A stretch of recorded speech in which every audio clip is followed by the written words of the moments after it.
Hello, and thanks for joining me. My name is Mike Gendron. I'm a partner with CFO Insight.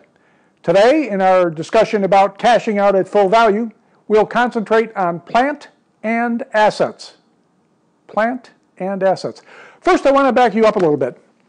If you're selling your house, would you sell it with leaky plumbing, with roof shingles missing, a lawn filled with weeds, cracked and peeling paint? Of course not. Of course not. Well, I want you to think about your business in the same way as if you're selling a house. That is, you want to clean it up and make it right. And I'm not talking window dressing. I'm talking about substantive change that can be verified by a potential buyer. So what kind of things are we interested in? Well, in plant and assets, I want to talk about having the right assets for today and your strategic plan. And I want to talk about having well-maintained, ready-for-use assets. Two main things. Do you have the right assets, meaning the right place, the right equipment, those things, as well as is it ready to go and will it accommodate your strategic plan when necessary? So let's talk about having the right assets. I've heard of a company, $40 million company, very well managed, making a lot of money. But their entire IT system was built on a homemade computer. Can you imagine? A $40 million company whose entire livelihood, general ledger, receivables, payables, their cost accounting system, was on a homemade computer. Well, those are not the right assets. Those are not the right assets. So it's a scary thing when you think about having the right assets. And I want you to look at it as if you're a buyer. First two considerations, having the right assets. Do you own those assets or do you lease them? Those are the first two considerations. Owned. If you own a building that requires moving a product up and down the elevators, not very efficient compared to one that can move on a small rail system across the plant, be in and out in a few days. Well, that's not the right asset.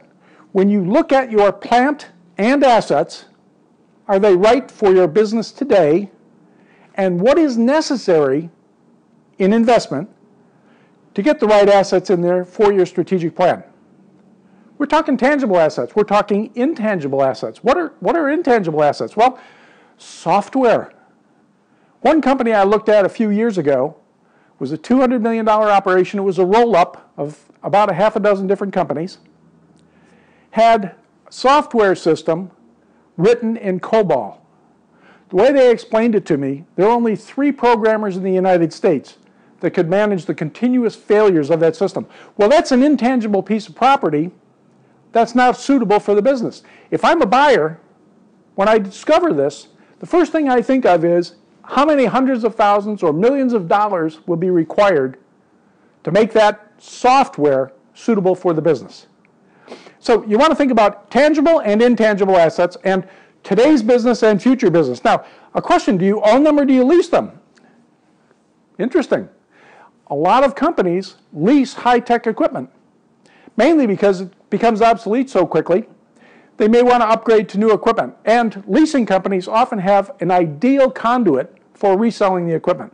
So leasing versus ownership is a challenge that you have. And again, considering today's business and your future strategic plan. A lot of times intangible assets are licensed. Think about your software system. It's licensed. When is the license up? What do upgrades cost to do? In fact, how much have you modified that software so that when a new upgrade comes out, you have to spend hundreds of thousands, maybe millions of dollars upgrading it due to the changes that you've made. So the quality of your intangibles is very important. Consider patents as an example. How good is your patent process? How much in depth is your documentation so that it's easily supported if your patent is challenged? So we're talking about owned and leased equipment, but there's one other one that's important. What assets are used in the business that you may not own or lease? Think about that. We're extending beyond normal business, but what relationships do you have with vendors who perform critical services using unique equipment that you don't own?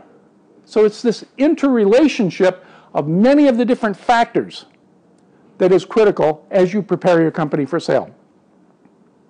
Now, the next question, so we're talking about the right assets. Now I want to talk about, are they ready for use? Are they ready for use? If you've got the best equipment that's not properly maintained, and I come through as a buyer and know that I have to spend tens of thousands of dollars and perhaps weeks of time bringing them up to scale, that's important to me. That reduces the selling price of your company. So you have to maintain these things. Do you have preventive maintenance programs? Do you have documentation supporting the way you manage your physical assets? Or do you have documentation that supports your intangible property management process? These things are important because that is value to me as a buyer.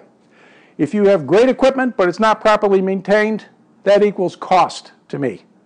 And when I have to spend money integrating and bringing your company up to a necessary level, that means my purchase price, your selling price, is reduced. So let's talk about what are the standards of performance. Physical plant and intangible property.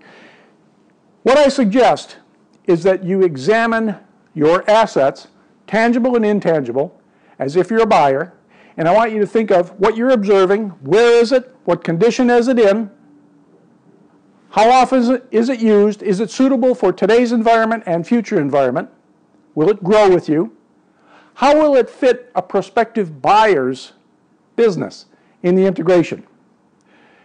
If you can say proudly and with support, my assets are in great shape, I have the right assets, they're usable today, and they will accommodate any growth plan that we have, any reasonable growth plan that we have in our strategy, you've got a business that's marketable.